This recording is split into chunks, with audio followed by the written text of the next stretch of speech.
नमस्कार, मैं नेहा जोशी। आप देख रहे हैं द फैक्ट इंडिया।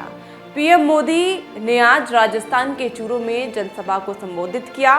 यहां पर बीजेपी कैंडिडेट देवेंद्र झाझड़िया के समर्थन में जनसभा को संबोधित किया है।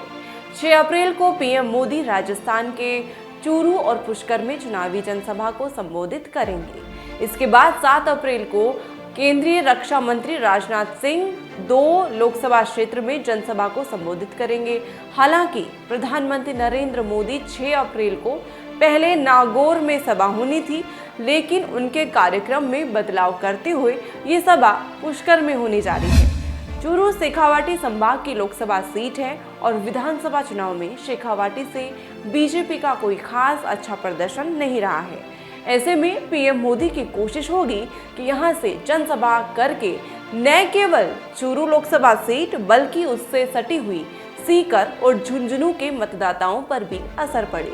यही वजह है कि मोदी की चूरू की सभा के लिए चूरू के 7 सीकर और झुंझुनू लोकसभा क्षेत्र के सभी लोगों को बुलाया गया है। आपको बता दें कि चूरू में इस बार बीजेपी ने सांसद राहुल कसवा का टिकट काटकर देवेंद्र झाझड़िया को अपना उम्मीदवार बनाया है। विधानसभा चुनाव के हिसाब से कांग्रेस को बढ़त भी मिली है। जी हां, शेखावाटी अंचल में 3 जिलों यानी कि चूरू, झुंझुनू और सीकर में विधानसभा चुनाव में कांग्रेस ने बेहतर प्रदर्शन किया है।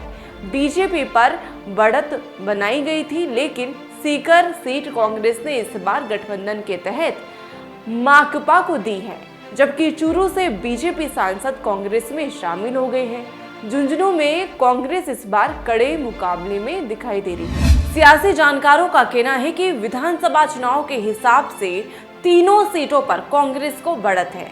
हालांकि विधानसभा चुनाव और लोकसभा चुनाव अलग अलग मुद्दों पर चुनाव लड़ा जाता है। चूरू के तारानगर से नेता प्रतिपक्ष राजेंद्र सिंह राठौड़ को हार का सामना करना पड़ा था, जबकि सीकर में कांग्रेस को बम्पर जीत मिली थी। सियासी जानकारों का कहना है कि भले ही बीजेपी यहां से लगातार 2 चुनाव जीत रही है, लेकिन इस बार हालात बदलते हुए हैं। बीजेपी उम्मीदवारों के पास सत्ता विरोधी लहर की कोई काट नहीं है। स्थानीय स्तर पर उनके विरोध भी खबरें मीडिया में आती रही हैं। शेखावाटी अंचल परंपरागत तौर पर कांग्रेस का गढ़ माना जाता है। हालांकि पिछले 2 चुनाव में पार्टी को हार का सामना करना पड़ा था। प्रधानमंत्री नरेंद्र मोदी 6 अप्रैल को पहले नागौर आने वाले थे, जैसा कि मैंने पूर्व में भी आपको बताया, लेकिन अब नागौर की जगह पुष्कर में जनसभा करेंगे। इसके लिए सभी तैयारियां भी पूरी कर ली गई हैं। पुष्कर की जनसभा के जरिए भाजपा अजमेर और नागौर दोनों लोकसभा सीटों को साधने की कोशिश करेंगे। पार्टी ने इसके लिए दोनों ही लोकसभा क्षेत्रों से लोगों को पीएम मोदी की सभा के लिए आमंत्रित किया है।